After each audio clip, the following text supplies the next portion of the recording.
உங்களுக்கு தெரிஞ்ச தமிழ் கடவுள் யாருண்ணே?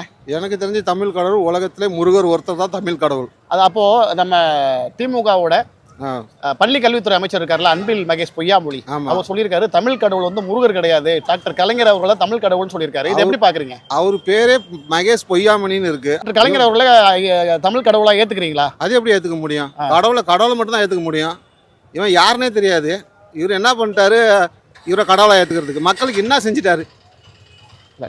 ஆட்சியில மக்களுக்கு கலைஞர் என்ன செஞ்சாரு? இப்போ ஸ்டாலின் என்ன செஞ்சுக்கிட்டு இருக்காரு? ஒண்ணுமே செய்யலையா? எதுவுமே செய்யலையே. 1000 ரூபா தராங்களா? 1000 ரூபா யாருக்கு தராங்க? பெண்களுக்கு 1000 ரூபா கொடுத்தா எங்களுக்கும் ஃபேமிலி இருக்குது. எங்க பொண்டாட்டிக்கு 1000 ரூபா கொடுத்தா என் பசங்களை யார் படிக்க வைக்கிறது? அப்போ நீங்க வந்து தமிழ் கடவுளா டாக்டர் கலைஞர் அவர்களை ஏத்துக்கலன்னு? ஏத்துக்கவே முடியாது. ஏன்னா ஏத்துக்கவே முடியாது. தமிழ் கடவுள் முருகர் தான். ஆமா, அவர் கலைஞரை ஏத்துக்கணும். அதுக்கு எங்க அப்பாவை நான் ஏத்துக்கலாமே தமிழ் கடவுள்னு? எனக்காக எங்க அப்பா எனக்கு சொத்து சேர்த்து வச்சிருக்காப்ல, எனக்கு ஒரு இது பண்ணி விட்டுருக்காப்ல, எனக்கு ஒரு அடையாளத்தை கொடுத்துருக்காப்ல. கலைஞர் என்னத்தை பண்ணி கொடுத்தாப்ல? ஸ்டாலினுக்கு என்ன பண்ணி கொடுத்துருக்காப்ல? எதுவுமே பண்ணலையே. நான் எங்கள் அப்பனை கும்பிடலாம், நான் கடவுள்னு எங்கள் அம்மாவை நினைப்பேன், எங்கள் அப்பாவை நினைப்பேன் கடவுள். அது கூட எனக்கு ஃபஸ்ட்டு கடவுள் யாருன்னா முருகர். நான் ஏன் கலைஞரை நான் கடவுளாக நினைக்கணும்? இல்லை, சமீபத்தில் பார்த்தீங்கன்னா அவங்க கடவுளாக நினைக்க போய் தான் வந்து சிறுவில்லிபுத்தூர் கோபுரத்தை வந்து அவங்க சமாதியில் போட்டு மாலை மரியாதை செலுத்தாங்க. ஆனால் கடவுளாக பார்க்குறோம் அப்படின்னு சொல்கிறாங்க. நீங்கள் எப்படி பார்க்குறீங்க? நாங்கள் வந்து அவங்கள கடவுளாக மனுஷனாகவே ஏற்றுக்கலை.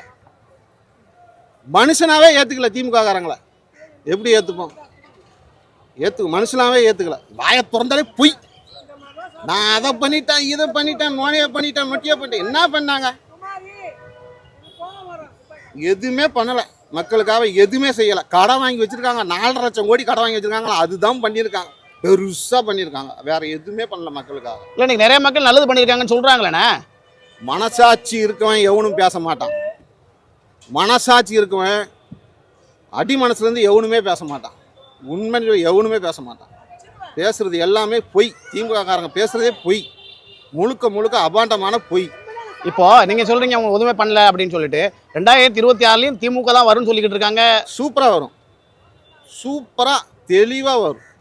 செருப்பால் அடித்து வெளில தள்ளுறாங்களா இல்லைன்னு மட்டும் பாருங்க. 10 சீட்டு வாங்குறாங்களான்னு மட்டும் பாருங்க. இருக்கிற தொழிலாளி, விவசாயிலேருந்து ஆட்டோ ஓட்டர்லேருந்து கூலி தொழிலாளி வரைக்கும் செம்ம காண்டில் இருக்கிறான். இவர் செய்வார். யாருக்கு செய்வார்? பெரிய பெரிய கம்பெனி தொழிலதிபர் அதுங்களை தான் செய்கிறார். ஏழை எளிய மக்களுக்கு ஒரு பைசா செய்யலை. 1000 ரூபா போடுறாங்க.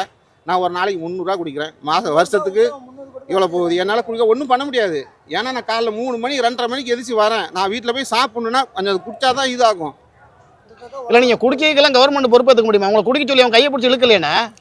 கையை பிடிச்சி இழுக்கலையா?